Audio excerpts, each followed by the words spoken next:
welcome to the 20th episode of Vital Questions. As always, I'm your host, Che Guerrero with La co-host. Hey, La co-host. We're starting off this episode already saying, sorry for the way we sound. Mm-hmm.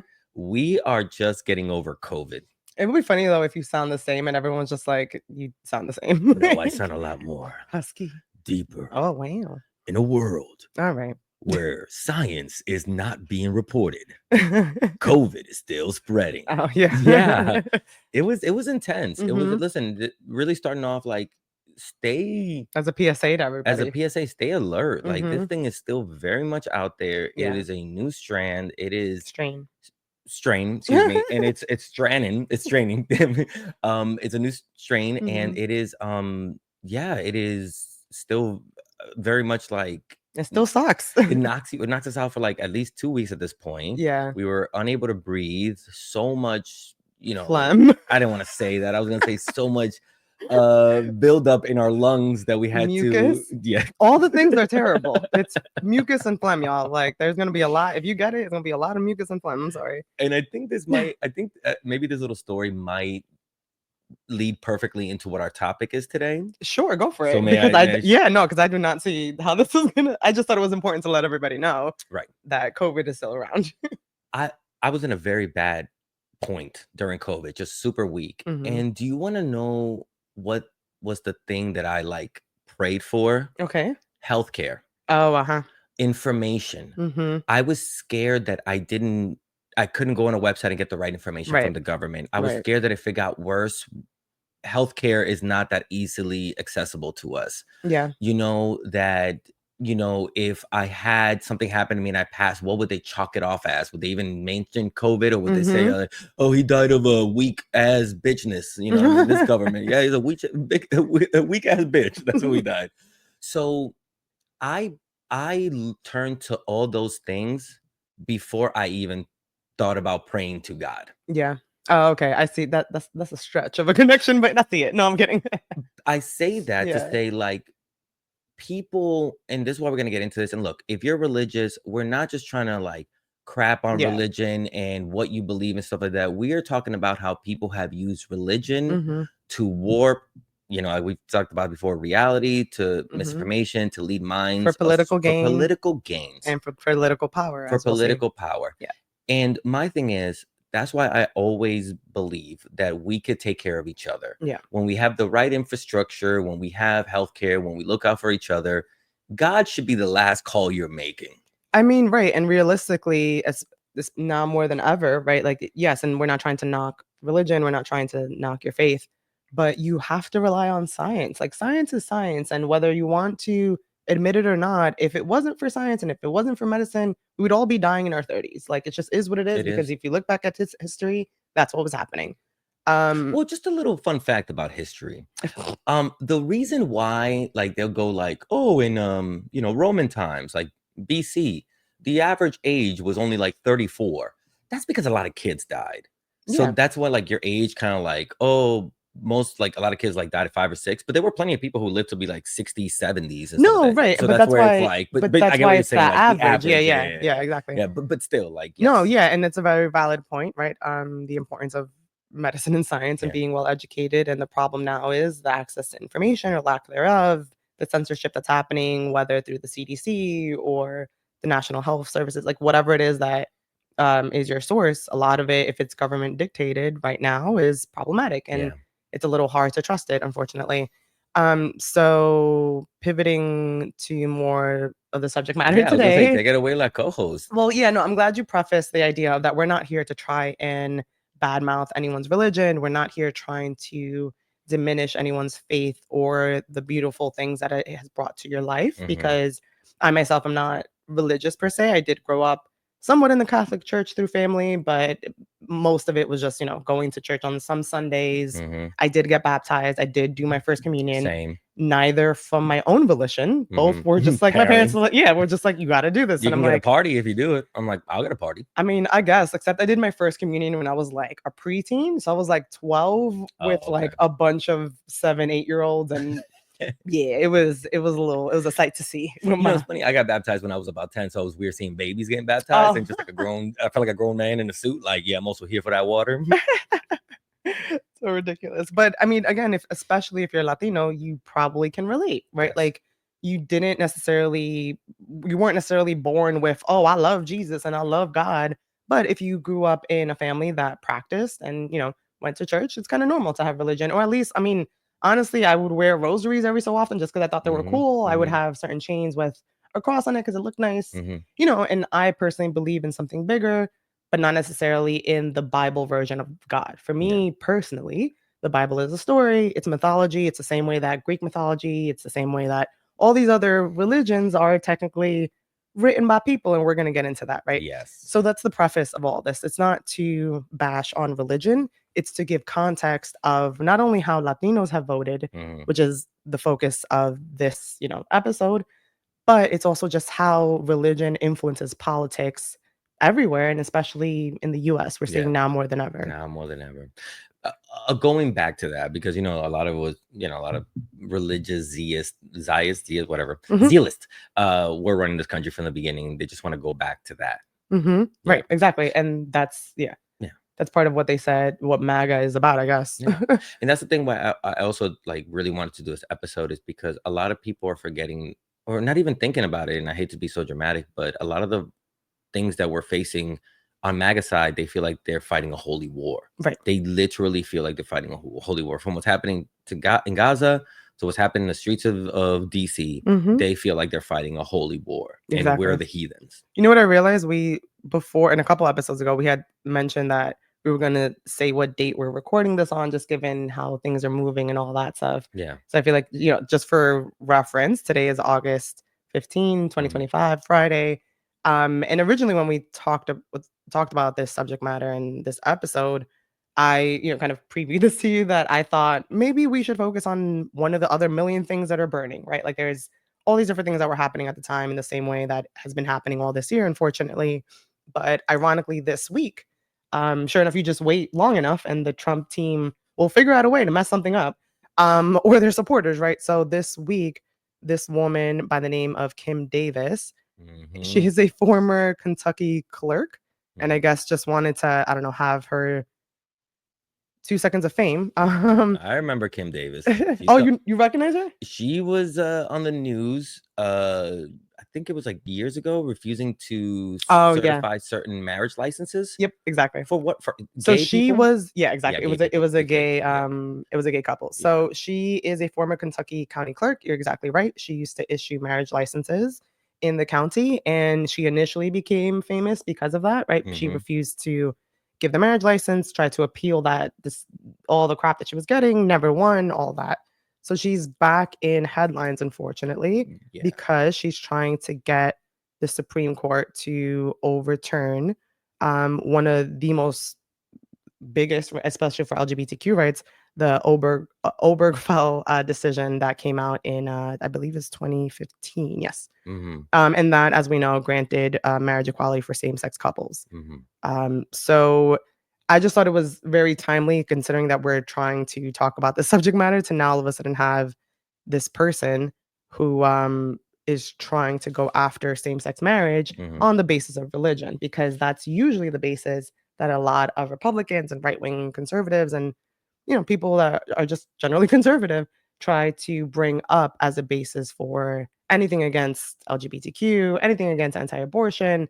A lot of women's rights issues fall under religious Yeah. reasons, right? Like so, I just thought it was very timely that sure enough we get this person who's trying to get this Supreme Court ruling overturned. So luckily, a lot of experts, legal experts, are saying that it's not likely the Supreme Court will hear it because she actually doesn't clearly lay out the legal basis on why they should reconsider the decision. But what people are concerned about is this one concept. Let me just flag it here on this Hmm. MSNBC article. When it comes to substantive due process, right? So there's this line here where it says, reading from the MSNBC Hmm. article, quote, there, in asking the court to decide whether Obergefell, quote, and the legal fiction of substantive due process should be overturned, the petition most plainly tries to sink marriage equality by tying it to the court's Dobbs decision. on Abortion. abortion. Yeah. So the reason why substantive due process becomes important for everyone to keep in mind is because it's not just the Obergefell decision that fell under this concept, right? The fear is that if this develops further, it can hit a lot of other court cases that were decided based on substantive due process. Does that make sense? Yeah, a little bit. Yeah, it's essentially, yeah, you essentially they're looking for ways to undo all the progress that we made in the last 100 years as marginalized people from Exactly. all backgrounds. Yeah, Yeah, thank you exactly. for for clarifying that. Yeah, so substantive due process for everyone's recollection, if you know, or just FYI, reading from Cornell Law School definition, it is pretty much it's covered under the Fifth and 14th Amendments, Hmm. and it basically prohibits the government right here prohibits the government from depriving any person of life, liberty, and property without due process of law. The Fifth Amendment applies to federal action, and the 14th Amendment applies to state action. Mm, So this basically stops the government from interfering on certain day-to-day activities, right? So that's why it falls under same-sex marriage, right? Like hmm. that is an individual decision. That's an individual, you know, you decide who you want to get married. That is an individual choice. The Hmm. government should not be involved in that, right? So substantive due process is one of the legal basis on how Obergefell was decided Right. initially. So the concern though is Mm, yeah, the concern though is that that wasn't the only case, that that legal basis was used yeah. for. So we have a couple of different cases. I won't like pull them up just for the sake of time, but a couple of different cases that could potentially be affected if down the road SCOTUS decides to overturn Obergefell because supposedly Um, substantive due process is a fiction are cases that cover access to contraceptive for mm, married couples, meaning that if you're married back in the day, if you were married, you as a woman, you didn't have the right to require your husband to have a condom or have access to birth control because back in the day, the idea was you were married, have babies. So a right. court case decided and gave and ensured that women have the right to contraceptives. Other things that might be affected are sodomy laws, which are usually tied to same-sex Same sexual sex couple. activity. Yeah, yeah, yeah, So there was a court case that decriminalized same-sex sex. yeah. That could also be affected. The right to procreate without sterilization. Back in the day, the government, depending on the circumstance, Oh, could yeah. potentially require you to be Yeah, sterilized. millions of women were sterilized Correct. in the 60s and And 70s, that's how they black and Latinas. correct. And those are the types of cases that if, for example, Oberfeld by the Supreme Court is overturned for whatever reason, and it's deemed that substantive due process is a fiction in the way that Kim Davis is trying to claim it's a fiction, if that is ultimately decided, that could be a domino into these other court cases. And we might be dominoing into losing a lot of civil liberties and a lot of our personal liberties and that affect our day to day. So people, I don't know if everyone is getting the breadth and the potential danger here. Yeah, The good thing is that again, a lot of legal experts, depending on what you read, I'm not trusting legal experts these days, and I mean that with the utmost yeah, respect because Trump is the law. right, That's where unfortunately. I'm getting at. I'm not saying that they're not smart. I'm not saying that they're not right. I'm saying that they're working on information that Trump does not respect. Right, exactly. So yes, hear you and agreed. Technically under the law, But what are they saying yeah, that technically under the law, if we were in a normal world, she wouldn't really have a legal basis to bring it to the Supreme Court. But because unfortunately the Supreme Court is a majority conservative court, meaning most of the justices are conservative. Mhm. The understanding is that we're, to your point, in unprecedented times, right? So the court may, who knows, right? Like they may actually decide we want to hear this and make up some loophole and make up some procedural crap to be like, oh yeah, no, this is a reason that we should, yeah, That's exactly where I was getting to, and I don't want to cut you off, but I mm-hmm, am so pissed off that a white woman can go to the manager this way. yep, That Kim that's literally Davis what it is. has absolutely no she should have done her job, Mm-hmm, which is give out marriage license. right, Her religion should have nothing to do with the fact that I'm like, well, I don't like gay people, so I'm not letting you get married. I'm sorry, Kim. That's not the law. that's not how that works. You got a job where you give out marriage licenses. If you didn't want to do that, you should have stayed working as a clerk for the church, Right. where you can do all your discrimination in there, but the state does not allow it. Mm-hmm, She gets fired, does all these lawsuits, loses, right? mm-hmm, And now she's like, well, we're in a new era, baby, where white people can just complain about the crap that bothers us. I'm gonna take this to the Supreme Court. And I'm telling you, you don't need a basis. They will listen to Kim Davis versus complaining about gay people. And that's the concern, because if this does get there, like, that's what people need to realize. These aren't just isolated situations. Like, everything is unfortunately strategically done, right? Everything is, okay, what else, if we get this through, what else can we mess up? If we get this through, what else can we take away? If we get this through, Yeah. what other kind of damage can we do? Yeah. And that's what this administration and their supporters are doing. Yeah. Trying to see whatever loophole they can find to get whatever kind of case law or law that's in the books either erased, modified, or taken away in some kind of way. And yeah, it's ridiculous. And they're using, again, their religious beliefs to push this, at the end of the day, white supremacy ideology. Yeah, and let's not forget that we are technically in the US, where there's supposed to be separation of church and state. And that is what, I don't know, hasn't really been talked about ever on their side, right? Like, that's not a legal concept that they even ever address or acknowledge. Intentionally so, right? Because then that diminishes all of your arguments when it comes to LGBTQ, not all of them, but I'm sure a good amount of your arguments when it comes to LGBTQ rights, a good amount of your arguments when it comes to abortion rights or women's reproductory rights or women's right to vote. Women's rights, point blank, period. Correct. People of color's rights, point blank, period. Yeah. So yes, our conversation today will be delving into some of the history and the context from a Latin American perspective, right? Of Latin American countries and why Latin American conservatives specifically are so leaned into this concept that the church should have an influence on politics. And it's not that weird. And it makes total sense, right? Because the church and religion drives everything in our lives. So why wouldn't it drive politics? But again, technically, we're in the US, and technically, there's supposed to be separation of church and state. So speaking of which, let's start from what the law is, right? So this is just looking at literally the Constitution. On a .gov website, the First Amendment reads, Congress shall make no law respecting an establishment of religion, and it goes on to say, or prohibiting the free exercise thereof. And then it goes on to list freedom of speech, freedom of the press, etc. Right? But for our purposes, we're focused on this first line. Congress shall make no law respecting an establishment of religion or prohibiting the free exercise thereof. And although it doesn't explicitly say separation of church and state, that doesn't necessarily matter, because the Supreme Court has explicitly said, this is another .gov website, kind of going the overview of the First Amendment and what it actually means.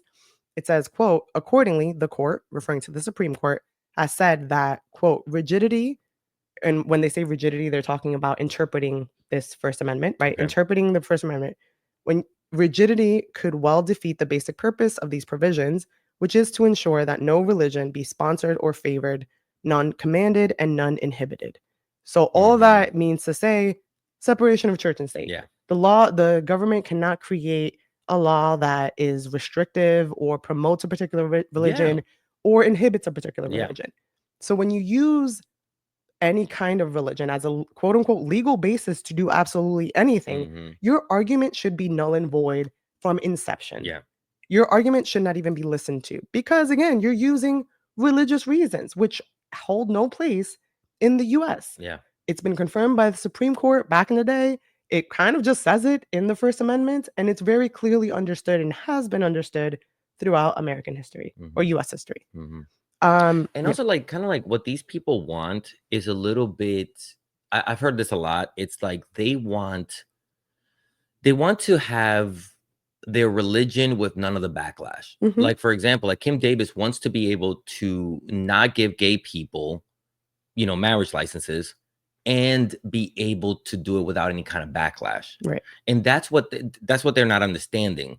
Like, we live in a society where, well, we used to be able to, with freedom of speech, and really, like, if you have an idea that's unpopular, like, hey, you're putting out to the Times Square, you're getting backlash, that's your fault. Right. And that's what they don't like. The fact that we've moved on, like, past their religious ideology of like, oh, same-sex marriage is an abomination. Like, we're past that. We don't think that. Well, I don't care what you think. I'm going to go to the government and make sure that my ideology prevails. Right. Because they don't like the cultural backlash. So they have to take over the government in order to force us to get to their fucking point. And the irony is that they've been trying to say that we've been doing that, right? That we've been getting our whatever, like Yeah, actually, that's true. They think that our governments are that they're allowing all this perversion mhm, and all this. Oh, by the way, same thing that was happening in Nazi Germany right. before they came into power. Mhm, There were gay people who were open. There were interracial marriages. mhm. There were all these things, That were and problematic back that then. were problematic back then to them, Mhm, to the Nazi Party. exactly. Yeah, Nazis didn't just kill Jewish people; they also killed gay people and black people of Yeah, color, like and the whole disabled people. right, You know, and like the point of all this is that, like, if everything again, if it stems from a religious and a ideology, a reminder: religious Nazis were Christians, by the way, right, heavy Christians. right. Okay.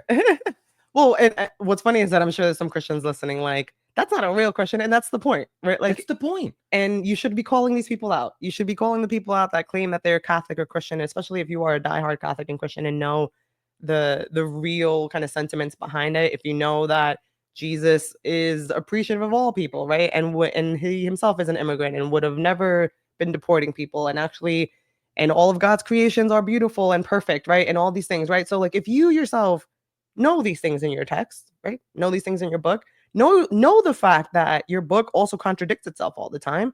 Know that your book was not written. It couldn't actually have been written by God, right? Because it's a spirit and or Mhm, it's a whatever you're calling it mhm, and it's up in the air and it didn't write it, right? Like, let's be real about the ramifications of imposing these views in today's day and age on people because you're actually killing people. yeah, Whether it's through anti-abortion laws where women are fucking dying in hospitals or not even able to go to a hospital mhm, because they can't get help because a doctor's going to be locked up if God forbid you help them, or whether it's LGBTQ rights and there's now trans people that are even scared to exist mhm, and like have to live their life going back into fucking ridiculous fear yeah, when they're just people. yeah. Everyone is just a person. And think about this. I read this in a book that I'm reading.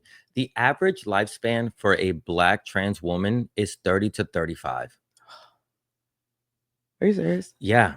That is how much a society can fail a person. Jesus. That they're in this day and age, their average lifespan is 30 to 35 for a black trans woman. Oh, that's heartbreaking. Yeah. And very in a very real And a lot of repercussion of this. is religion. Yeah. It's the way we Yeah. demonize the other, the way certain people demonize the other with religion to take away their humanity. Correct. And the irony of it all is that it wasn't in your original version of your text. So Mhm, turning to a Oxford academic synopsis, because again, access to information, a lot of things aren't readily available, a lot of things mhm, aren't free, unfortunately. But this synopsis is about a book called Introduction: How the Bible Came to Speak About Homosexuality, written by Heather R. White.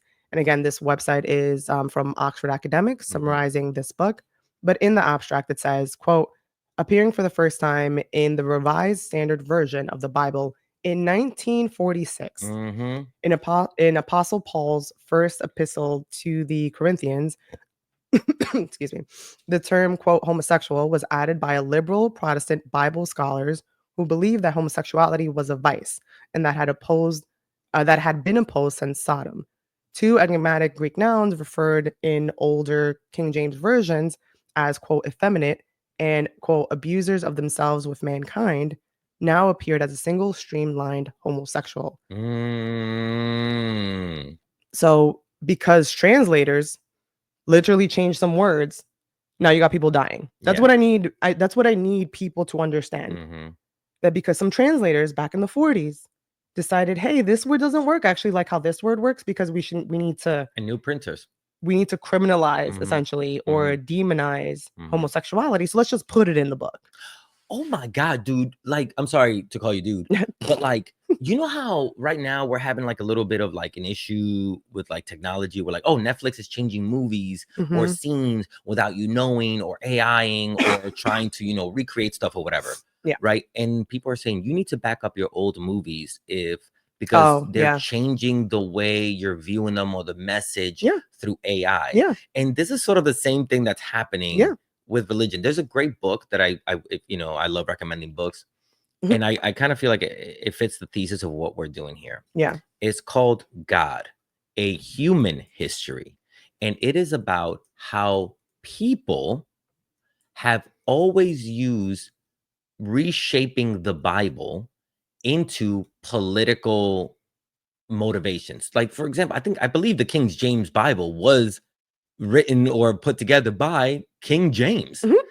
Why? It's for political reasons. The way Greeks used, Zeus and Hera and Hermes and all those Mhm. is because at that time they believed in a senate. They didn't Mhm. believe in one single ruler. So that's why for them the ruler was They a have to have sort of multiple gods. senate. Yeah, multiple And then gods. once people like Caesar started coming up and be like, I want to be the sole ruler, the Mhm. dictator, that's when religion changed from, because religions had always been multiple gods. Right. And then it started to become, no, we need Mhm. one God to fit one king, to fit one ruler. Mhm. Religion has always moved towards what the political structure of that point needs And what it benefits and what it them. benefits. Right, because they've always known the influence of religion, again, in other cultures and in history, but reminder, in the US, this is not supposed to be Yeah. happening. So just to summarize and kind of like elaborate on this point that again, Mhm. homosexuality was not part of the Bible from its inception or different iterations thereafter, and it only came up really in the 40s. I wanted to share a video from a creator who I really respect and admire, and I think she's really well spoken and is very well versed in religious issues. Mhm. Because she was a former alt-right Christian nationalist. She grew up that way. I think it seems to be it was part of her family's kind of upbringing, Mhm. and has since, of course, left and kind of speaks about these issues. So addressing this point of when essentially homosexuality came to play, Mhm. we have this video where she first shows another creator who I first saw, and then she stitches that video and elaborates. Okay. So let's just take a quick listen. So sorry, the creator's name is Monty Mater. I'm so sorry if I mispronounced her name, Okay. but or Montemater, Okay. Montemater. Mhm. But let's see. The word homosexual wasn't in the Bible until 1946. Before that, the original 1 Corinthians 6:9 referred to exploitation like older men with young boys. So many of you have sent me this video, and let me tell you that she is spot on. It wasn't until 1946 that the word homosexual appeared in the Bible for the very first time, due to the translation of the Revised Standard Version. The word homosexual didn't even exist until the mid to late 1860s, when we began to understand human sexuality and sexual preference. Yeah. Those ideas did not exist until the 1860s. So it's impossible that that's what the Bible was talking about when it wrote this. And in fact, older translations, including Martin Luther's original translation from the Latin Bible to a common man's Protestant Bible, translated that verse as boy lover. It was understood to be older men with young men or boys, an abusive relationship, or what was called pedastry, that was extremely common in the Greek and Roman empires and following throughout history after that. We see more evidence in the Bible that the homosexuality referenced or same-sex encounters referenced in the Bible is not what we think of, because the concept didn't exist yet. When we look at Leviticus, when you go to the holy laws, the holy code laws within the Pentateuch, every time there's a sexual sin such as adultery, it's addressed to both men and women. Men are condemned if they do it, women are condemned if they do it. But when it references male on male sex, it never references female to female sex, because the sex wasn't the issue. It was the usurpation or flipping of the male dominance in a sexual role, because according to their patriarchal standards, it was immoral for a man to take a submissive position in a sexual act. So I'll pause it there just because like she goes on in great form, and I encourage everyone to watch the rest of that video. But I feel like that gives a quick synopsis. And to your point, that it wasn't ever about the homosexual act. It's about usurpation of power. It's about setting structure. It's about hierarchy. And once you see, and she goes on to say, it's about not having a man be put in an inferior position in a sexual act. And it has nothing to do with the act itself. It's about superiority and all that. And if you think about it, and to those that have studied Greek mythology, and again, that was around way before a lot of other things, the basis for some other religious texts. But there is same-sex sex in these stories, in these mythologies. Zeus is out there having sex with everybody. Everybody. And Everybody. in these mythologies, you have, Aphrodite is out there having sex with everybody. She is the goddess of love and all that stuff, right? Like, so yeah. And people are also way too hung up on Europeans' version of religion, the Right. Bible, because in other cultures there was two-spirit people and Correct. indigenous. There were women were a lot of the people who ruled and conquered in like Africa and stuff like that. So a lot of these structures of male and female roles were European ideologies that were exported and forced on a lot of other people. Mm-hmm. That's where, a lot of our ancestors were called savages and demons and heathens because they were open to women leading and two-spirit people who did not conform to what a man or a woman is in the European sense. Right. Were burned, were killed, were, their way of life was destroyed, and cost a lot of people in our communities to be like, man, if these Europeans are killing for these things, maybe we shouldn't associate ourselves with this thing. Maybe we can make ourselves safer by, you know what I mean? Like, Yeah. No, yeah. And I mean, and again, it's all about self-preservation, and I get that, but it's just it's unfortunate that people don't realize that a lot of the basis of their ideologies and stuff didn't even exist. And if you're claiming that you believe this because God was the one that told you this explicitly, no, God No. wasn't. It's always a person telling you what the Bible is. You know what? I wanted to bring up this story and I hadn't found a real great time to bring about it. But you know who I think had the best relationship with God? I think I might have told you this before. My grandma. Oh yeah. My grandmother, listen, this is my grandma. My grandma read her Bible every morning at 5:00 in the morning. But that lady never went to church. And when I asked her, I was like, why don't you go to church? She goes, I don't need some man trying to explain to me what it says in here. Yeah. This is a book that I have a relationship with, and I read it every day. Yeah. That woman was very kind to all the gay friends that came to my house, people of different backgrounds. She was just like, as long as they're good people. Yeah. You never heard my grandma preaching about God. She was like, I do what I have to do to look out for others, and my relationship with God is mine. Yeah. And that's how she was. And that's beautiful. And that's why I was like, why can't people be like that? Yeah. And again, I'm all for, like, religion does come with a lot of beautiful things, right? Like, it creates community, it gives people hope in times of shared history when there's none there sometimes. Exactly. And it gives people hope in terrible times, right? When sometimes the world is crushing you and falling apart, and all you have is the hope that there's some bigger spirit, there's some bigger being out there that's looking out and will somehow bring justice or somehow bring peace to your life for whatever you're going through. For a lot of people, that's what religion does. And it's a beautiful thing. And I personally fully support that. What I don't support is the damage and pain that not everyone, but that people in this space use, and the rationale from a book to impose that damage and pain. And somehow you justify it in your head. But when at the end of the day, it's a story. And if that story brings you peace and brings you happiness, beautiful. That is your journey. That was your grandma's journey. That should be everyone's journey in religion, right? Like, it should be bringing you happiness and peace. But when it causes damage and pain in the way that it has done for hundreds and hundreds of years in different types of religion, thousands. Again, history not my forte. but yeah, to the extent that the damage that it's done and continues to do to this day, that's when you have to take a real look at yourself as a believer and ask, does your God want that? And if your God does want that, maybe you should reconsider your God. I mean, but like, sometimes it's maybe a little hard to put yourself in modern times. Yeah. But like for me, when I found out how much religion was used to actually justify slavery, enslavement, that was to me was a big checkout. Yeah. That to me was like, wait a minute.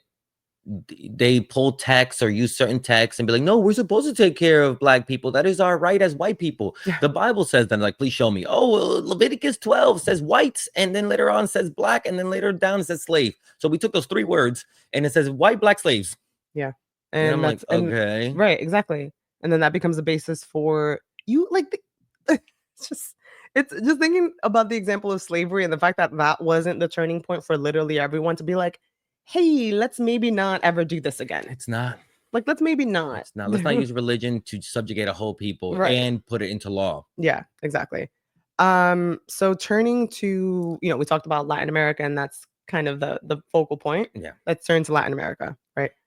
So looking at the history of Latin America with religion, I think first and foremost, it's important for people to remember that Catholicism and Christianity and all that was not part of Latin America originally. And as most people should know at this point, was brought by Spain and Portugal via Columbus.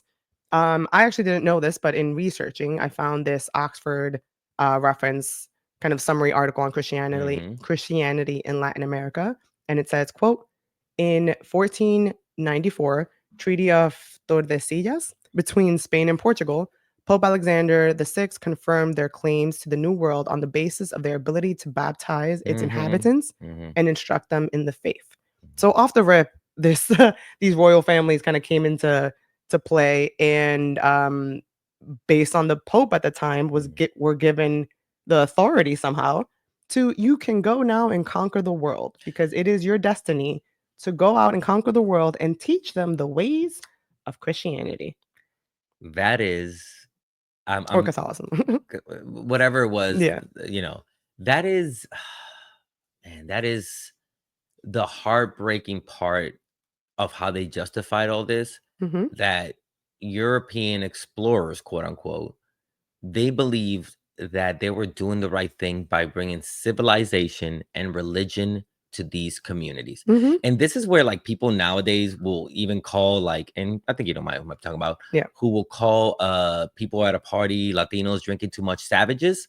What you're doing is you're still going back to that European way of going, if you don't act or follow a certain doctrine that we have put, Mhm. we have the right to abolish, to extinguish your light, Mhm. to take over your No, communities, to deem you subhuman. to deem you subhuman. Mhm. And that's where the Pope was. This is how like Europeans justified all the murders. It's like Mhm. they refused to bend the knee to Christ. And the Pope was like, well, then you have to either kill them or convert them. It's Mhm. all about land at the end of the day. Yeah. They were just trying to justify, how can I kill these people and like be right with God? It's like, Yeah. oh, well, God wants you to baptize them. And if they don't want to, then God says it's okay to kill them. Right, exactly. And again, A human history, God, a human history. would your God that you've studied and you've read up their text, would your God actually be dictating that? Or is it humans that have warped what these religious texts are saying for their own benefit? We'll just leave that there. Okay. So continuing on with this article, quote, actually to your point, the early missionary, let me highlight this for everybody. So here, the quote, the early missionary orders who worked to convert America's great native peoples, the Aztecs of Mexico, the Incas of Peru, the Maya of Guatemala, and Yucatan, met with initial resistance. Look at how the fuck What I tell you? how they phrase it. Met with initial resistance, but eventually proved successful. I wonder why. Both through coercion and what Bartolome de la Casas called, quote, peaceful persuasion in converting the indigenous people from their pre-Hispanic polytheistic religions to Christianity. So first and foremost, what do we take away? One, Christianity is not native or originated from our lands. From Latin America, it wasn't. It was brought in from colonizers. People that, again, in history, we've understood and accepted that these people came, killed, raped, and pillaged everything. Let's just be adamantly clear about that, right?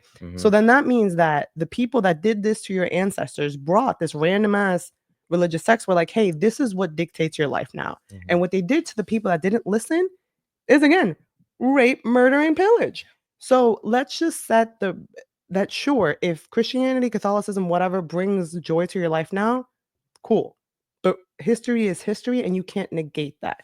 And when you use this text that wasn't even part of your history, wasn't even part of your land, that caused so much damage to your people, to then use that to justify other damage to other people, how do you not see the pattern of destruction that this is causing? And yeah, and the pattern of destruction also goes back to the history of it all. One of the things, if you read that passage so quickly, what I imagined, picture yourself an indigenous person who has their many gods and believe, whatever it was their beliefs of the time, right? Mhm. And these white Europeans come with weapons, diseases, a lust for gold and trinkets that And your people spices and spices that they never used. that your people, yeah, right. Isn't that funny that the fact I am so angry at the fact that UK colonized the entire world for spices and they have the worst fucking food in the world. Their food should be the slam. We should be like, yo, UK food though, Right, it's because y'all slamming. colonize everybody. You would have all the different spices from everywhere, ideally. But anyways, going back to my point. So you're an indigenous person, right? You see diseases run through your community. You see these white men coming with horses and guns, animals that you've never seen before, and they're burning your cities. You, as a person back then, how would you not believe that your God has failed you? Right. That these gods have failed you, and that maybe maybe, and I'm not saying that, and maybe that the white man's God is right, because how could they be winning Mhm. and how could they be so nothing happening to them Mhm. if somehow they're not on the right side of what God is? Of And I'm whatever it is, not yeah. saying that that God's right. I'm saying Right. that the violence traumatized. So that's why, like, when you wonder, like, how are Latinos so religious? Look what we were ripped from, and look Mhm. how we were ripped from it. Mhm. So then, when we align ourselves with the white supremacy religion of a white Jesus, Right. we are really hoping that this is our safety from all the evil that's happened when we've had our own gods. Which is crazy because again, people never learn from history. That's what this means. When you're still using that, to your point, that same dangerous text that allowed all of this and all that. And to your point, if you see it as okay, well, then this is the right way because clearly the other way is getting us killed. Mhm. So let's follow along with this and all that. But that kind of candidly and no offense, cheap mentality is the problem. That lacks critical thought, right? Especially at this day and age. I'm not Yeah. talking about back in the day. I'm talking about now when you do have access to information. And yeah, maybe you have to dig a little deeper and all that stuff. But if you are educated enough to understand critical thinking and understand to not take things at face value, because that's what it is to critically think and to question things, it's shocking to me to be that educated and still somehow be that conservative in your views. And I don't know a lot of people that fall within that, but I know that those people exist. And it's Ted Cruz is the only people in the world. yeah, and it's yeah, They know how they're using it. yeah. So, sorry, going back to the article, Mhm. and the last point here, kind of piggybacking off of what you said earlier, here in this last section, by the time that most Latin American countries gained their independence in the early 19th century, the Roman Catholic Church was the single most pervasive and influential colonial institution. It was the largest landholder Mhm. in Ibero America and managed wealth through various church-owned financial assets. It ran every institution of higher learning. It controlled the political and intellectual life of the colonies through the Inquisition, and it had an active or passive presence through parish life in virtually every community. So this is after they were colonized and after Spain and Portugal fully took over. This was everyday life in a lot of Latin Mhm. American countries. Mhm. And this is the foundation that then a lot of our families come from, Yeah. right? Because a lot of people, you're taught the history of the victors, Yeah. right? So Yeah. depending on how it was spun, and in the same way that initially we learn Mhm. that when Columbus came here, he, established the US and did Mhm. great things and all that Mhm. stuff. And then once you actually get educated and don't hear the Disney version of things, and you learn, oh no, he actually killed everyone. And Yeah. his entire team was actually terrible and he was a horrendous person and we should not be celebrating this person. And that's also why people are trying to Mhm. change Columbus Day to Indigenous Peoples Day because that's what it actually should Yeah. be called Yeah. because we should be honoring the right people. Yeah. And this also has to do with a lot of like, while we mentioning Columbus came here and stuff like that, a lot of people don't realize that a lot of Spanish missionaries Mhm. was the ones who established a lot of the places that we know today, like Dominican Republic. Dominican is a sector Mhm. of, like Catholic priests called the Dominicans. So it Yeah. became a Dominican Republic, which is an oxymoron. You can't be religious and a republic, but whatever. And then, El Salvador means the savior. Mhm. Los Angeles, San Diego, San Francisco, all these places were first established by church denominations through violence. Right.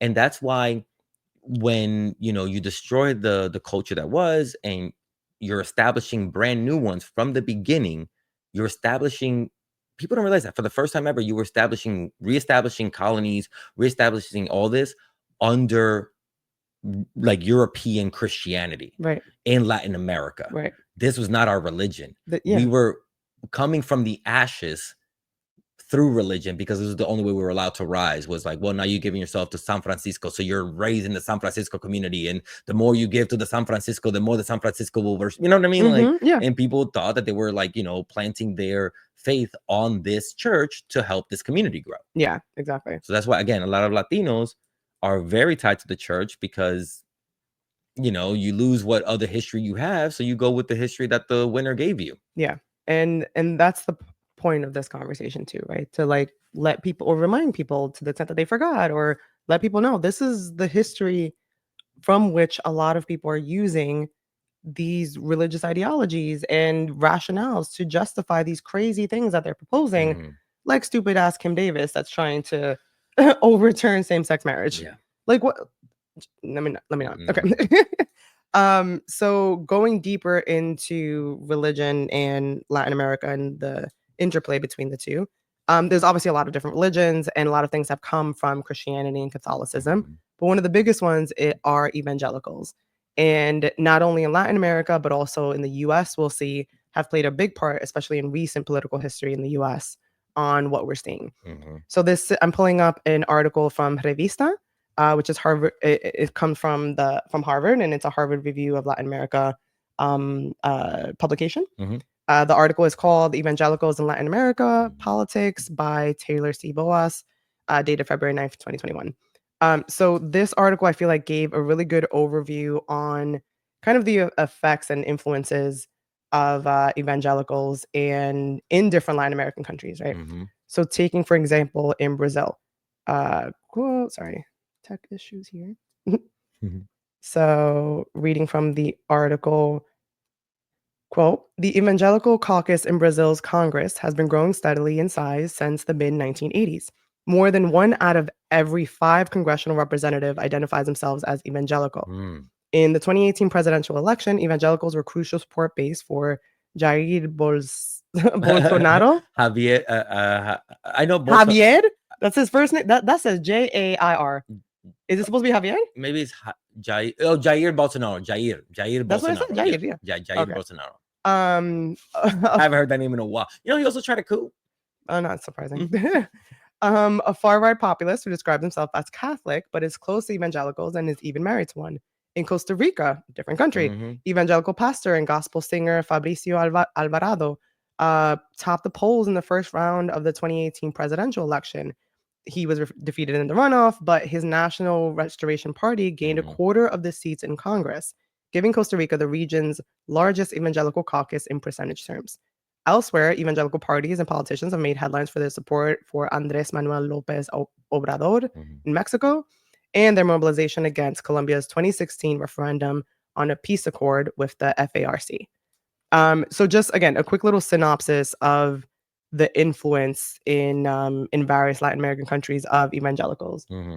So the article goes on and the author goes on because it seems like the author went to meet with evangelicals and understand, kind of their position, right? Okay. So going down further in the article. Mhm. Sorry. No, you're good.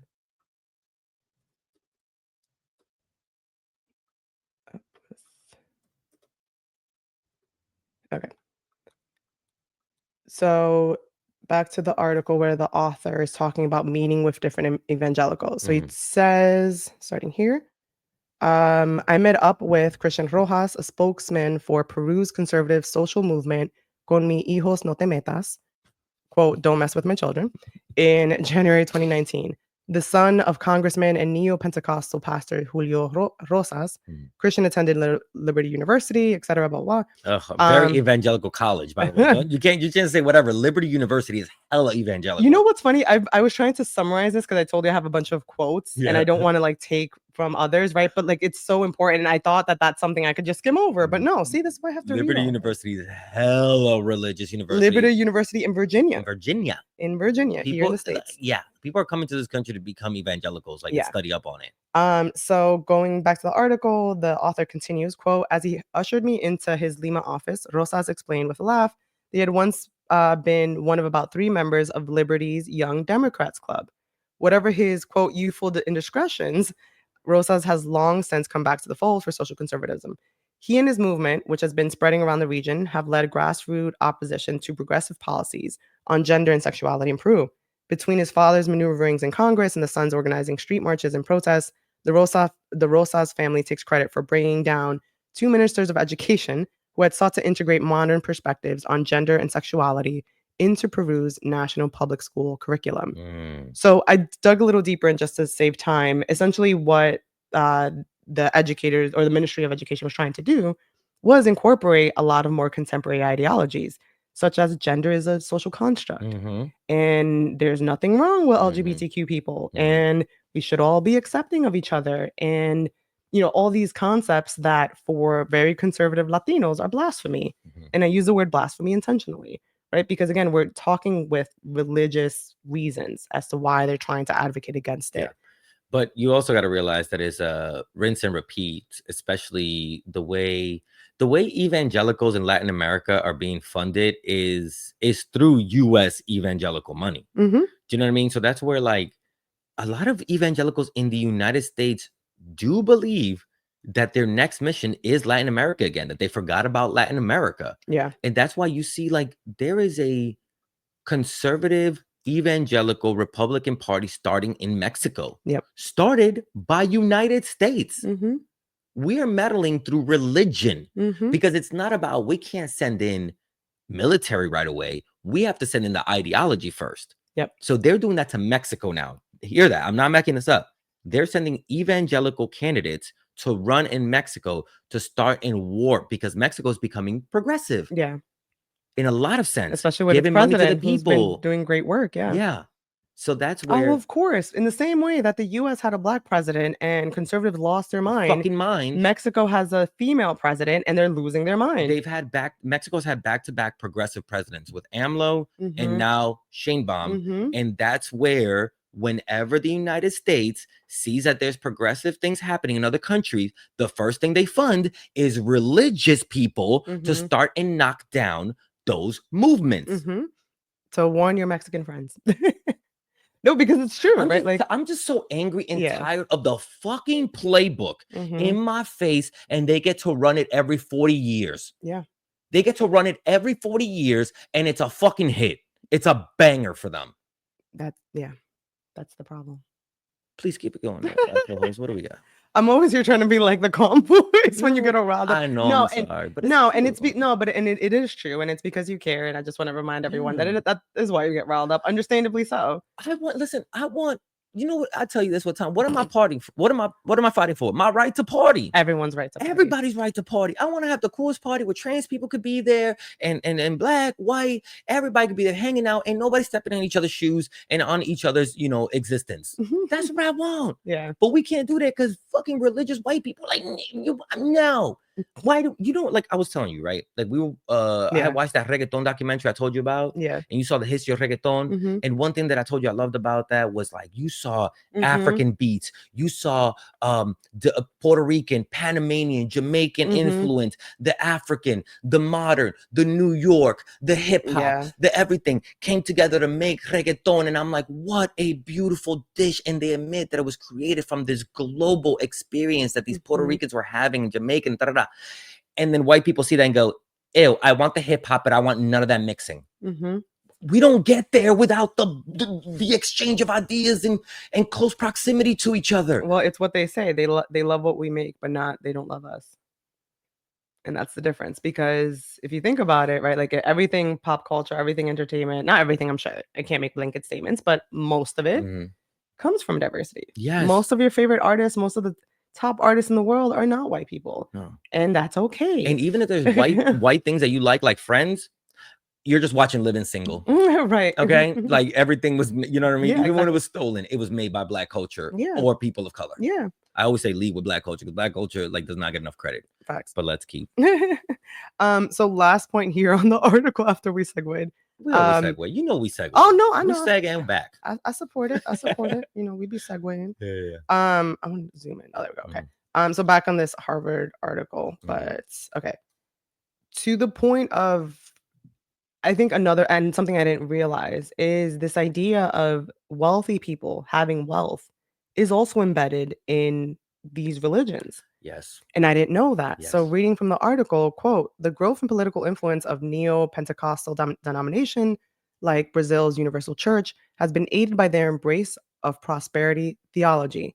The doctrine that material wealth is a sign of God's blessing Mhm. and that donations to the church are an investment that will yield future financial returns. I'll pause there. We'll read the rest of it. But I actually didn't realize that's where, donations to the church come from, right? Like that's where that ideology comes from, that if you give money to the church, God will bless you threefold or whatever it is, right?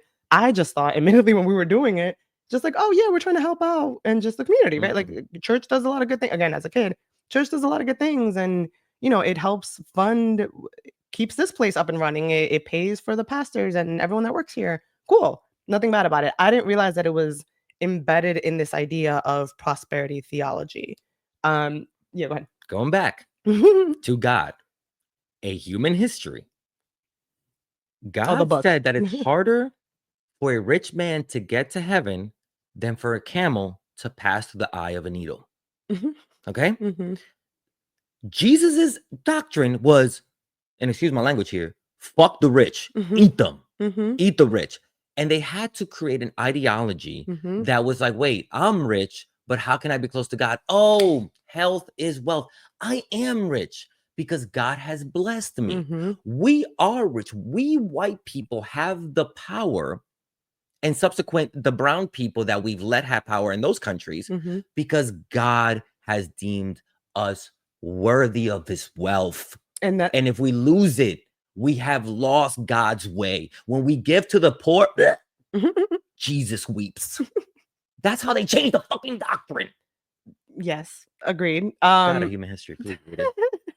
But that's also going back to colonization, right? And like when they came in and saw all these people with material wealth, which initially wasn't necessarily as important Not what indigenous people to, thought. no, not They're at like, all. this land is all ours. Yeah, exactly. Indigenous people are like, we have everything. We have Mm. community, we have food, we have water, we have beautiful animals, landscape. Like, They had brain surgery. yeah, we have everything. Yeah. So there's no need for all of this. But when you are, again, taken over in such a violent way and given no other options, but told, hey, this is the truth about things. And as we've talked about before, as different age groups are dying out and history, the real history starts being not as spoken about, because again, maybe we didn't know how to write in the way that it's traditionally written now. Maybe we didn't know how to describe what was happening, whatever it was that was happening. This is the context that we're talking about, right? So it reading this, I was like, oh, that makes so much sense why right-wing conservatives are idolizing billionaires, Mm-hmm. are claiming God came from to I mean Mm.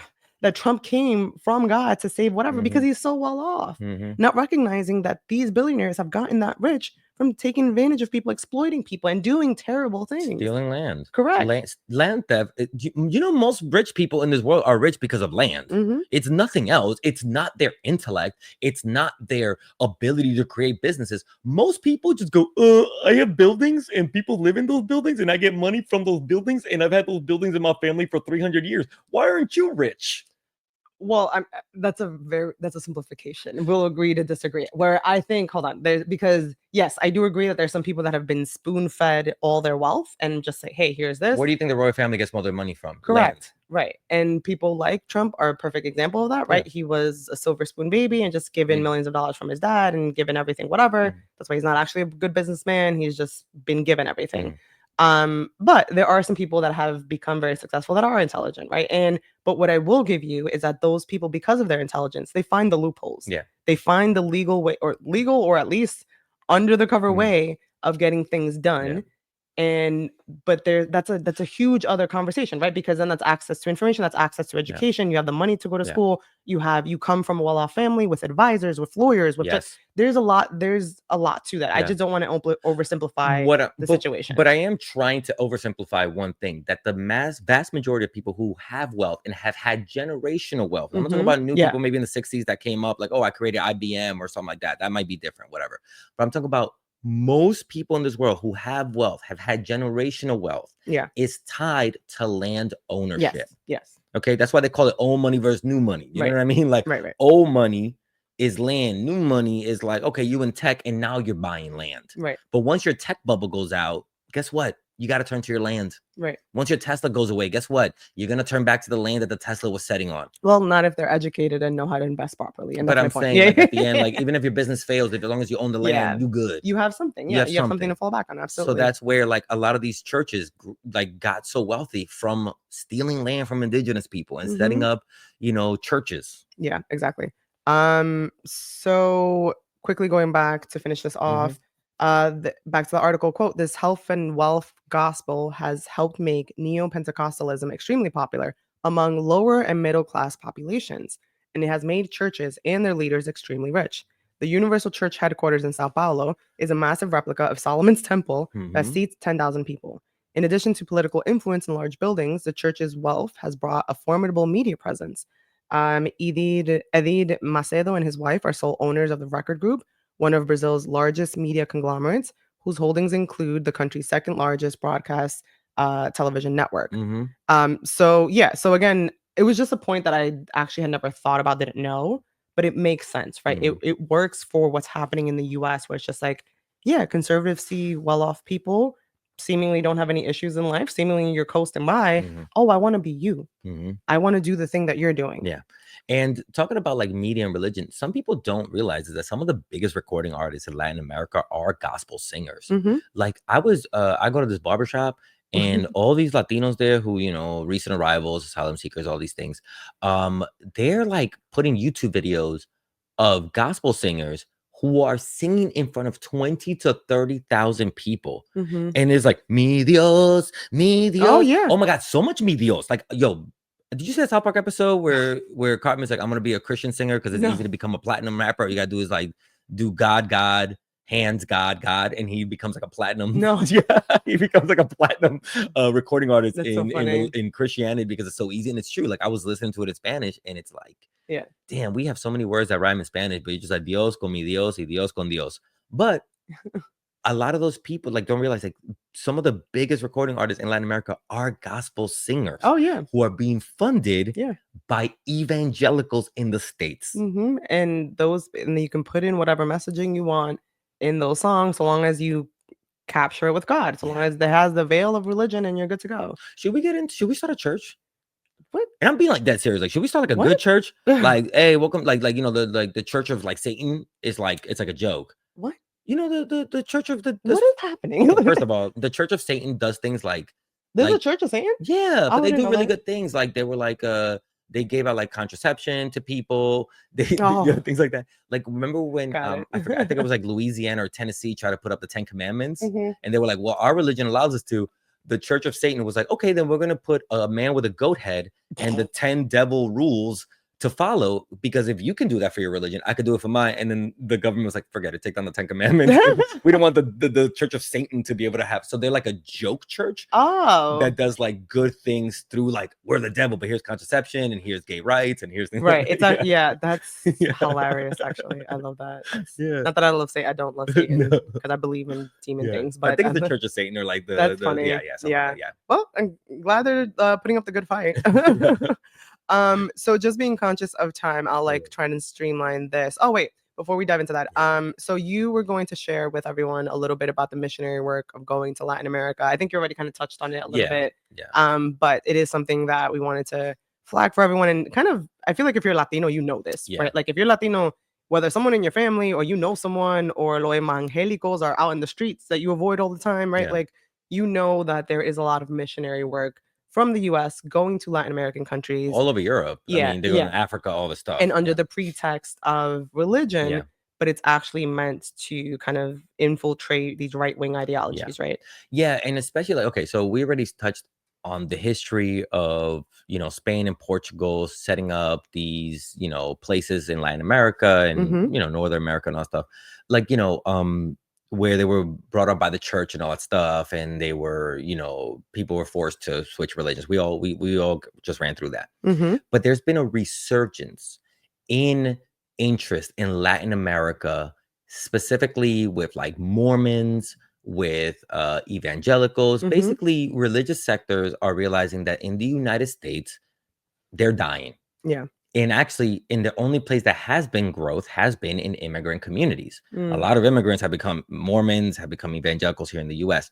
So in the 80s, there was a resurgence of going back to Latin America to get new worshipers, convert people, all this stuff. But also the political aspect of it all, they realized that, yeah, we don't like the fact that in the US we're separating church and state. We want to be powerful. So these moves of no separation of church and state were kind of easier to do. Like we already gone through Latin America, because like the Dominican Republic was built by Catholic section as a republic. El Salvador, same thing. You know, Mexico, a lot of these, you know, places came up with religion.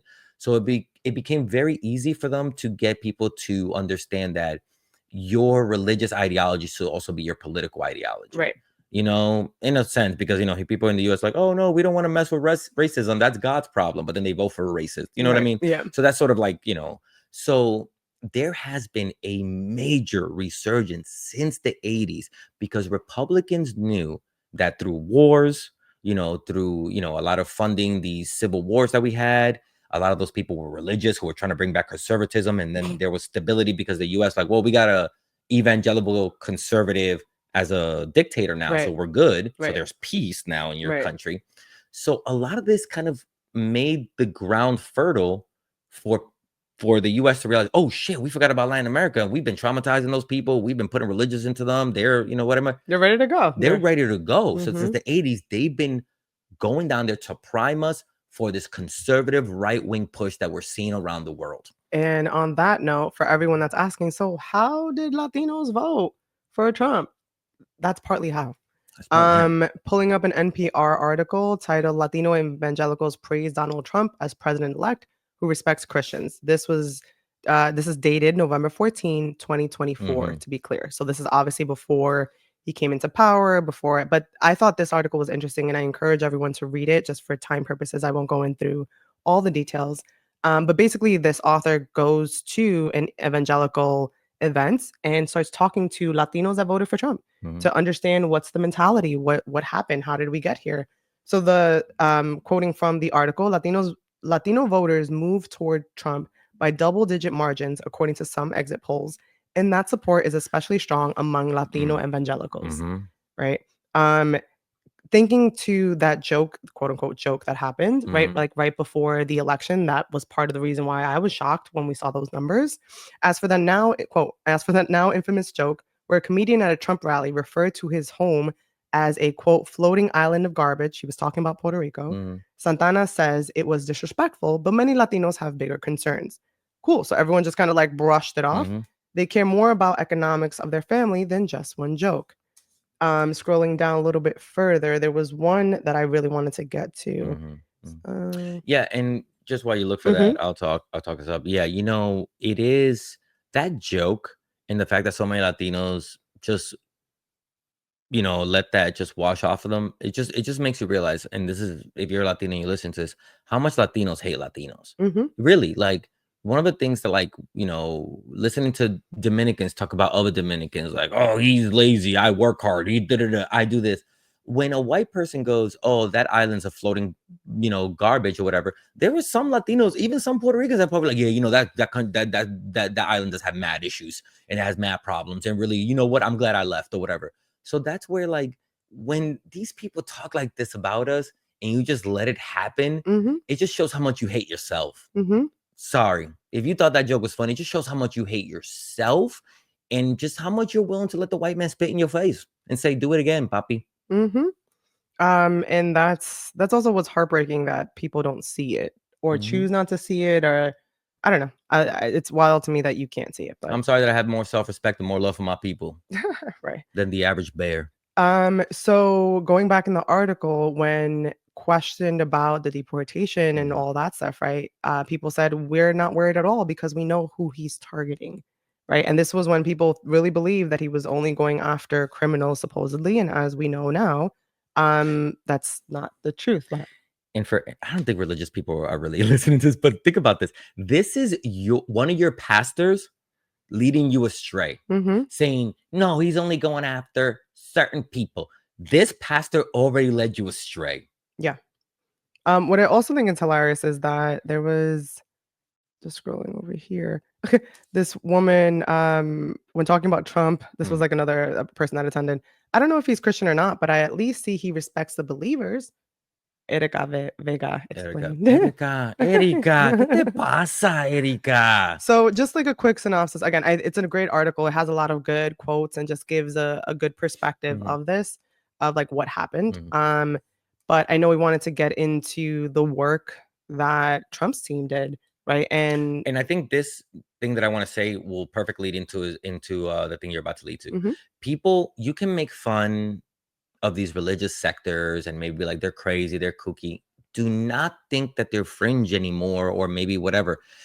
Um, some of the pastors, I think Trump, and a lot of this is from the book Defector. So I don't know exactly how many pastors Trump got, but Trump probably didn't get more than, like, I would say 8 Latino pastors to really go bad for him, right? And you think 8 Latino pastors, that's not a lot. Each of those Latino pastors had something like a bunch of churches that together they had over 500,000 followers. This isn't TikTok. Okay, this isn't 8, influencers who have 500,000 followers, and some of them won't even ever really do anything activated, get activated. This is preachers going to their different 20, 30,000 people churches, sometimes doing 3 or 4 shows a week to hundreds of thousands of people going, Trump is the light, Trump is the light, Trump is the light, Trump is the light. Don't you think that's more powerful than me making a video like, hey, everybody, Trump's an asshole. Remember to click and follow. When you have a community that's close together, and when you are afraid to vote against your community, you're more likely to follow the flock. Correct. When you're actually in the flock, literally, they're called flocks. Well, I was about to say, yeah, Okay. that's the metaphor that's usually used. So 8 preachers can do more damage to our Latino community than 100 influencers could, because they have actual people who come and sit down for 2 hours and get brainwashed every week directly for 2 hours. Homosexuality is terrible, and the only way you'll be able to be happy is to give me 20% of your pay. And remember, Trump is right. And then you go out of there and you go, everybody in that room was with me. Everybody in that room was with me. The pastor's with me. People online are fucking crazy. And it's really easy to diminish very accurate views online. To your point, when you're coming from a community mindset, when you're coming from, well, this is how I was brought up. Oh, well, this is my entire family practices this. We Oh, go well, to church. This is my songs. Right. This is my pastor. Right. This is my family. Yeah, these are How my can traditions. they be wrong? Correct. They're wrong when that causes so much damage. Like, I just feel like by default, that should be your barometer. Like, But at the end of the day, if it's this so is the crazy. only ideology you grew up Yeah. with, and you believe that owning the libs Yeah. is getting right with God, then they believe they're getting right with God. Right. But Yeah. they're being sold a fucking lie that's Correct. hurting even them, Correct. especially Latinos, for Christ and Trump. Right. Correct. So talking about, again, Trump and his team. So Michael Flynn, and again, this was someone that you flagged for me. Like, hey, this is someone you should look into while you're researching. Pulling up a PBS article, quote, Michael Flynn is recruiting in, quote, an army of God in growing Christian nationalist movement. This is in 2022, by the way. Yep. The article is dated October 7th, 2022. So when Democrats go back, like, how did we lose the election? There were signs. One of the biggest ways is the church. Yeah. Because we as Democrats or as leftists, I'm like, I'm not into the church like that. Right. That's not the case. And not realizing the importance of the church, where, like, yes, but that's my point, right? It's supposed to be separation of church and state. So I think, if I would assume, I think the ideology back then was just like, well, sure, the church has influence, but it's supposed to be separation of church and state. So whatever kind of religious crap that the Republicans are spewing, it doesn't matter, because people generally understand separation of church and state. So it doesn't matter. It does matter, because people are people, unfortunately, and that's just how it works. So looking at this PBS article, I'll just pull a couple of quotes out. So, quote, Michael Flynn, right? Talking at a Reawaken America event, and we'll touch on what that is, warned the crowd that they were in the midst of a, quote, spiritual war and a quote, political war, and urged people to get involved. So that's where this kind of, like what you mentioned, right? This ideology of this is a religious war, it's a political war. This is a holy war. We have to get involved, or else our country is going to go to crap, right? Like, this was the rallying cry happening at these Reawaken America events. So Reawaken America was launched by Flynn, a former White House National Security Advisor, and an Oklahoma entrepreneur, Clay Clark, a few months after January 6th failed insurrection. In the version of America laid out at the Reawaken tour, Christianity should be at the center of American life and institutions.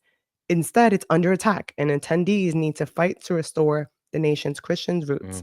In a message repeated over and over at Reawaken, one that upends a constitutional ideal of a pluralist democracy, but it's a message that is taking hold. Again, this was back in 2022. There was already articles. Clearly, this was being out there, and whoever it was from the Democratic Party just didn't take this seriously, and that was one of the biggest mistakes. People in the Democratic Party did not take first of all, the fact that Michael Flynn was able to be pardoned by Trump and not see a day behind prison for trying to collude with Russia. So you see, Michael Flynn and the Trump MAGA world tried to do an insurrection. And then where was the second place they did an insurrection in? Our churches. The Reawakening Tour. If you look up a flyer from the Reawakening Tour, you're going to see the classic hits of all the right-wing people who were spewing that COVID could be healed by drinking, paste. What is it? Horse paste. That it was this virus only affects, doesn't affect Chinese people because they were like the ones who created it. You know what I mean? Like all the worst conspiracy theorists that were in the internet between 2016 and 2021 were taken on the road by Michael Flynn. And I'm not sure if you're pulling this up, or maybe if I get ahead of it, but a majority of the places they also went to were Latino communities with this Reawakening Tour. Yeah, I'm getting to the locations in a second, but actually to your point, because we've been talking about how religious impact has, impacted LGBTQ and women's rights and all that, and for sure. But during these Reawaken tour events, they also hit on immigrants. Yeah. So, quote from the article, from the stage, speakers stirred up fear and hatred. Immigrants are rushing over the border to, quote, to take your place, one said. Homosexuals and pedophiles are classified in the same category. Sinful people who don't honor God. Life-saving vaccines are creating a, quote, damn genocide. Yeah. These are the types of things and the rhetoric that was being shared in these spaces. And that's what, again, causes a good amount of the damage. Now, in terms of sorry, go ahead. No, and real quick, when you talk about this, because I learned this recently, when you talk about like, man, how did so many Latinos in the US fall for that kind of like reawakening immigrants are coming to replace you type thing? There's data, and please, I don't know what exact numbers are, but I forget this, that something like 80% of the Latinos in the US are US citizens. We have such a big idea that Latinos are immigrants. That's not true. Right. Something like 20% of Latinos are actually immigrants. 80% are US citizens. So those 80%, and no offense to any US citizen like Latino like that, can easily fool themselves into believing that they actually belong, which you do. You belong in this country as a U.S. citizen, but that you are actually loved by this country, that you are actually respected, and that you're seen at the same level as a white man. Well, so what's funny is that one of the quotes that I skipped over in the NPR article, just for the sake of time, actually talked about how Latinos don't see themselves, or the Latinos in that space, in the Reawakening, in the evangelical space, right, where the author was kind of interviewing Trump supporters and people, right, like immediately after the election, and we're asking them, hey, why do you support Trump, all that stuff. One of the points that the author made is that Latinos, at least in that space, didn't really see themselves as marginalized. No, they don't equate themselves as a marginalized group. And they see themselves as almost white, right? Like it is that conversation of trying to get close to whiteness and lack of acknowledging that no matter what you do, unfortunately, especially for white supremacists, nothing's ever going to be good enough. You're always going to be othered. And just because you're seemingly welcomed into certain spaces doesn't mean you'll be welcomed indefinitely, and doesn't mean that there aren't ulterior motives for that welcome. I'm actually thinking about one person in particular that I'm no longer friends with, that has become a Trump supporter really not randomly, because it's the person that she is with.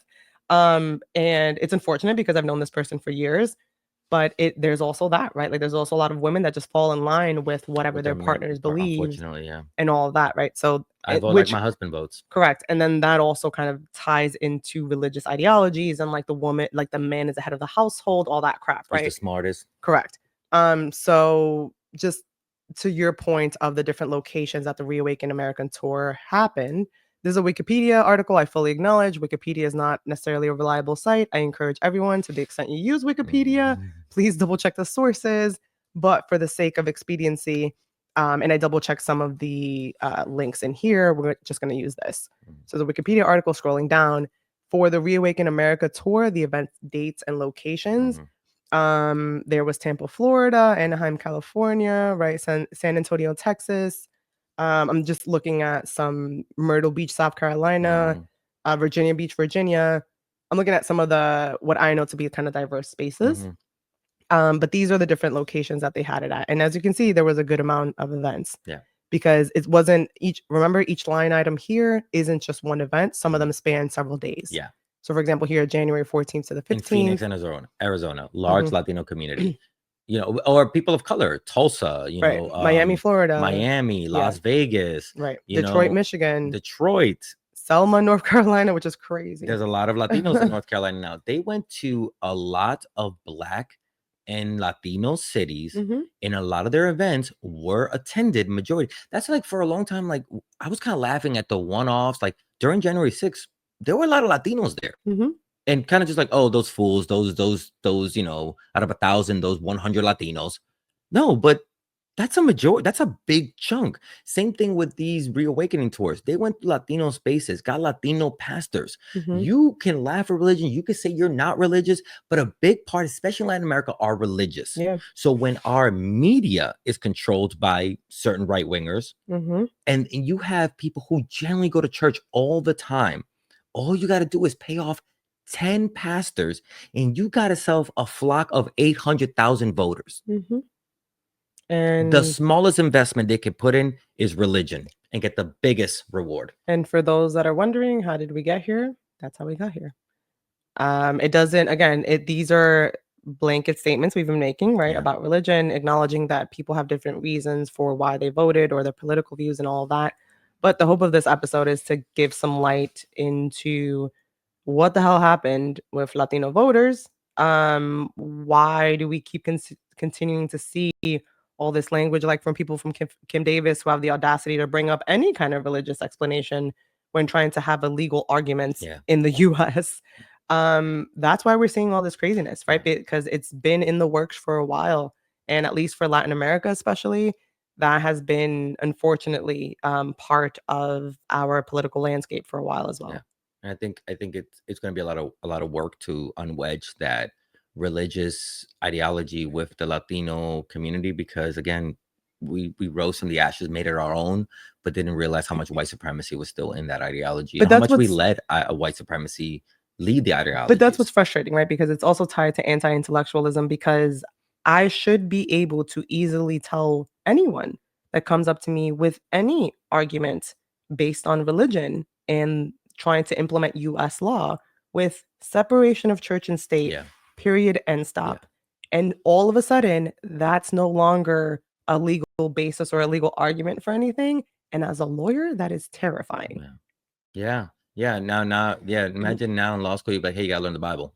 Well, right, and that's essentially what, like, we're Did you study the Bible at all? in law school? No. I'm not asking like just as a joke. I'm like, how much No, of there Bible was stuff did you actually learn? I Or mean, how to protect religion? well, I was gonna That's say there different. is yeah, exactly. You didn't if the Bible was involved in any kind of law school class, it's to see things like this, right? Like, how has religion influenced politics of the law in history, right? So to understand the potential dangers of it too. Like, that's a way that maybe the Bible was brought up. But it's not in, oh, let's learn this religious text because it somehow should be indicative of anything in the US law. No, Yeah. not at all.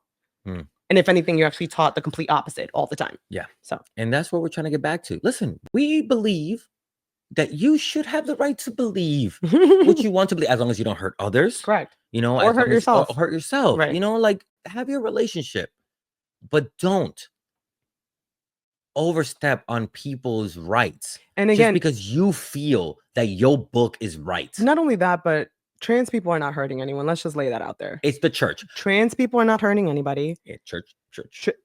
There are no records of trans people, like, in the way that they're trying to protect the children. There's no reports of trans people actually harassing children. And if anything, if you've actually gone to drag shows or been around trans people or been around whatever, any of that spaces, you'll know that it's actually one of the most happiest, celebratory, welcoming spaces in the world. Yeah. If anything, I personally would be more than happy to be in a room with however many trans men, women, whatever kind of people you want to be putting in there, than one Republican. I'm good on that. Yeah. Yo, you give me Fill one. me in a room with a bunch of trans people. Believe we're gonna have a great time. Yo, we're that's like the new time. It's gonna be a party. One clergy or 1,000 trans people. I'm like, I'm gonna hang out with the trans people. I gotta be real with you. And that's the whole I'm thing. hanging out with that clergy dude. The whole thing about, like, trying to protect women, even, that's ridiculous. What if you ask any woman that's actually been in these spaces, like myself, one of my favorite places to go is a gay club. Because if I'm around a bunch of gay men who are telling me how fabulous I am and actually genuinely mean it, not because they're trying to get in my pants, but they actually just mean it, Mm. that's the best time. Are you kidding me? That's one of the safest spaces for a woman. So whatever kind of BS excuse, don't come at me with religious excuse. Give me actual facts and come with me with statistics. Because if you look at the data and if you look at the facts, they completely contradict everything Yeah. the right is saying. Exactly. And that's, I think we did a good job of like laying it out. Like, this is one thing that a lot of work that we've been trying to do is just to understand people's ideology. Not that we support it, Not at all. not that we are propping it up. Nope. Just to be like, how could you even think this thing? And it really does break my heart that so many Latinos are still very much brainwashed by religion and don't see it. They don't see it. They'll never see it. But I got to figure out. I mean, maybe when this country goes to hell enough, maybe they'll realize, oh, God has not forsaken us, but these racist white men have. Right. And that's who we got to stop listening to. Yeah. So on that note, thanks for listening. Yes. Thank you Thanks for listening. It's, if there's anything that you would like for us to talk about or anything that you want us to bring up, please hit us up on our Substack. You know where all of our channels are. We're at, let me bring down the banner so people can see. Remember, you can follow us on Che Guerrero ENG on TikTok, Instagram. I only have Che Guerrero ENG. There's a lot of fake accounts out there. We'll talk about this in another episode. But please, anyways, I'm rambling here. Go to Che Guerrero ENG on TikTok, on Instagram, on YouTube, on Facebook, on Substack, and let us know if there's anything that you want us to break down. If there's any topic that you want us to get into, we would love to hear from you and and share the knowledge that we have. Yeah.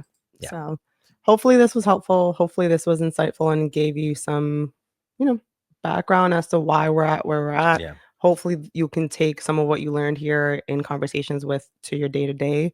We do encourage that ultimately. Obviously, please like, share, subscribe, all the good things. But yeah, a big part of this is to encourage people to have these conversations with their loved ones and educate others. And again, please double check everything that I've said. Please feel free to double check and dive deeper and what else you find, and feel free to share it with us, because this is meant to be a conversation. This is meant to be, we are learning from each other. And right now, that's all we got. That's all we got. It's each other.